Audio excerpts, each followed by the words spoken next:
Scuba diver death case reopened. Whilst diving for crayfish off the South Island in New Zealand, Bua-Ngoen Thongsi, or Goi to her friends, sadly didn't resurface. Her body was found 2 days later at Motunau Beach.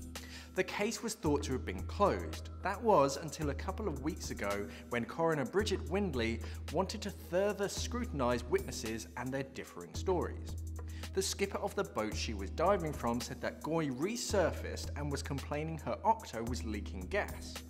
The skipper managed to fix the problem as she went back in the water. He said that Goi was breathing as soon as she went under and he saw her bubbles emerge. But another man went on record saying that when Goi was underwater, she showed no signs of life. He said he saw her sink straight down with no bubbles. Now, it's not clear who released the air from her BCD, but when it became apparent that Goi was in trouble, the skipper jumped into the water to try and rescue her. What doesn't help was that in his first statement, the skipper said that it was too murky and had to resurface. But later he said that he had around 3 meters of visibility.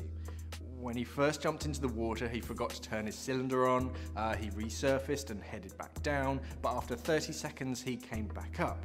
He didn't want to go back down, and after 4 minutes he didn't think that she would be alive anyway. Okay, things still get worse. The 2 crew members didn't report the incident until an hour after it happened.